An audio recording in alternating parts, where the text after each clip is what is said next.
Hi friends, ಎಲ್ಲರಿಗೂ ನಮಸ್ಕಾರ. ನಾನಿವತ್ತು ಒಣ ಮೀನು ಸಾಂಬಾರು ಮಾಡ್ತಿದ್ದೀನಿ ಮತ್ತು ಆಲೂಗಡ್ಡೆಯನ್ನು ಬೇಯಿಸಿ ತಗೊಂಡಿದ್ದೀನಿ. ಬೇಯಿಸಿ ತಂದಿದ್ದೀನಿ ತರುವಾಗ. ಬೇಕಾಗುವ ಸಾಮಗ್ರಿಗಳು: ತೆಂಗಿನ ತುರಿ, ಅರ್ಧ ತೆಂಗಿನ ತುರಿ ತಗೊಂಡಿದ್ದೀನಿ. ಒಣ ಮೆಣಸು ಒಂದು 15 ಇದೆ.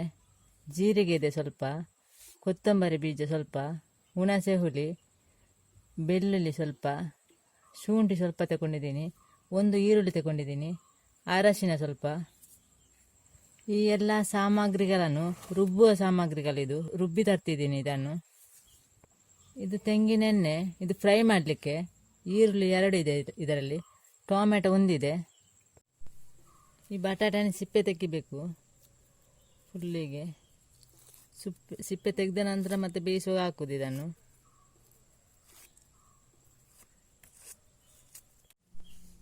ಈ ಆಲೂಗಡ್ಡೆ ಸಿಪ್ಪೆ ತೆಗೆದಾಯಿತು. ಇದನ್ನೀಗ ಕಟ್ ಮಾಡಬೇಕು.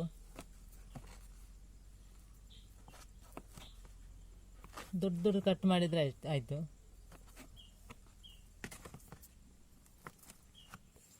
ಇದು ಆಲೂಗಡ್ಡೆ ಎಲ್ಲ ಕಟ್ ಮಾಡಿ ಆಯಿತು. ಈಗ ಮೀನನ್ನು ಕಟ್ ಮಾಡ್ತಿದ್ದೀನಿ. ಉದ್ದದೊಂದು ಮೀನು ತಗೊಂಡಿದ್ದೀನಿ. ಸ್ವಲ್ಪ ಹಸಿ ಹಸಿ ಇದೆ ಈ ಮೀನು, ಫುಲ್ಲು ಒಣಗಲಿಲ್ಲ ಇದು.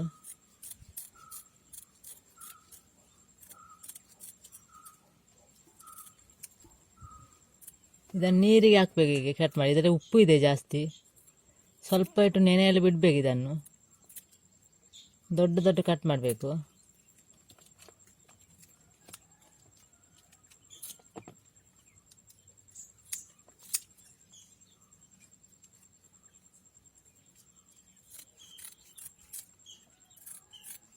ಈಗ ಚೆನ್ನಾಗಿ ಕಟ್ ಮಾಡಬೇಕು. ಈಗ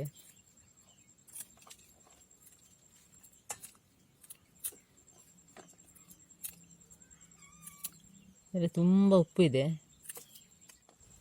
ಇದೆಲ್ಲ ಕಟ್ ಮಾಡಿ ಆಯಿತು. ಈಗ ಚೆನ್ನಾಗಿ ತೊಳಿಬೇಕು. ಸ್ವಲ್ಪ ಹೊತ್ತು ನೆನೆಯಲ್ಲಿ ಬಿಡಬೇಕು, ಒಂದು 10 ನಿಮಿಷ. ಮಸಾಲನೆಲ್ಲ ರುಬ್ಬಿ ತರ್ತೀನಿ ಈಗ. ಅದನ್ನು ಫ್ರೈ ಮಾಡಲಿಕ್ಕಿಲ್ಲ, ಮೆಣಸೆಲ್ಲ ಫ್ರೈ ಮಾಡೋದು ಬೇಡ.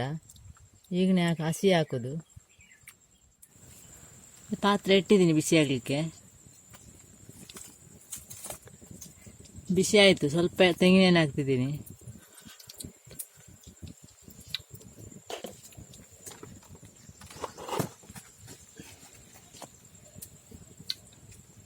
ಈರುಳ್ಳಿಯನ್ನು ಹಾಕ್ತಿದ್ದೀನಿ.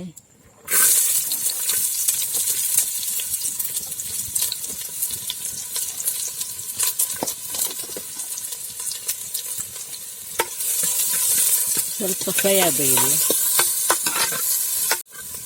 ಈರುಳ್ಳಿ ಫ್ರೈ ಆಯಿತು. ಟೊಮೆಟೊ ಹಾಕ್ತಿದ್ದೀನಿ.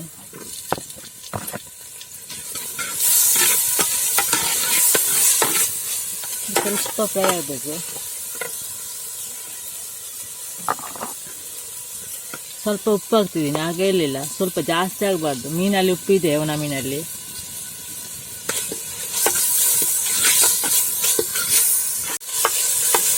ಫ್ರೈ ಆಯಿತು. ಈಗ ಬಟಾಟೆ ಹಾಕ್ತಿದ್ದೀನಿ, ಆಲೂಗಡ್ಡೆ.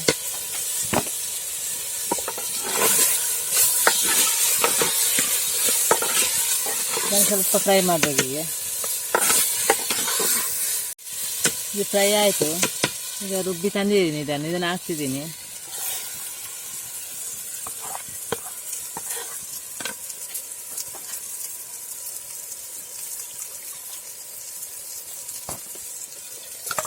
ಸ್ವಲ್ಪ ನೀರು ಹಾಕ್ತಿದ್ದೀನಿ.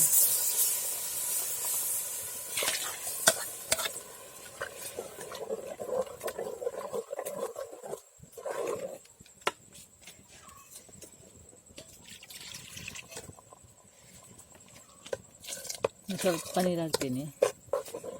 ಜಾಸ್ತಿ ತೆಳು ಮಾಡೋದು ಬೇಡ.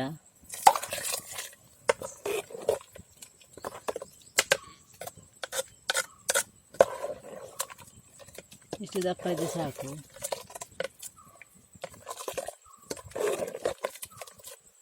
ಇದು ಸ್ವಲ್ಪ ಕುದಿ ಬರಬೇಕಿನ್ನು. ಮುಚ್ಚಿಡ್ತಾ ಇದ್ದೀನಿ.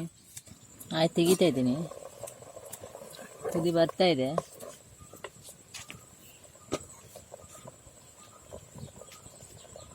ಈಗ ಮೀನು ಹಾಕ್ತಿದ್ದೀನಿ. ನಾನು ಚೆನ್ನಾಗಿ ತೊಳೆದು ತಂದಿದ್ದೀನಿ.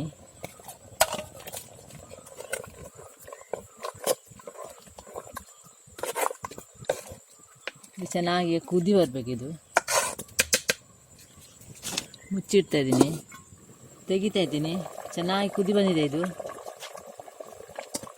ಚೆನ್ನಾಗಿ ಮೀನೆಲ್ಲ ಬೆಂದಿದೆ. ಈಗ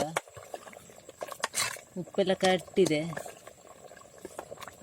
ಇಷ್ಟು ಅದ ಸಾಕು, ಇಷ್ಟು ದಪ್ಪ, ಇಷ್ಟು ತೆರು ಮಾಡಬಾರ್ದು, ಒಳ್ಳೆದಾಗ್ತಿಲ್ಲ ಅದು. ಆಲೂಗಡ್ಡೆ ಮತ್ತು ಮೀನು ಸಾಂಬಾರು ರೆಡಿ ಆಯಿತು. ಚೆನ್ನಾಗಿರುತ್ತೆ ಇದು.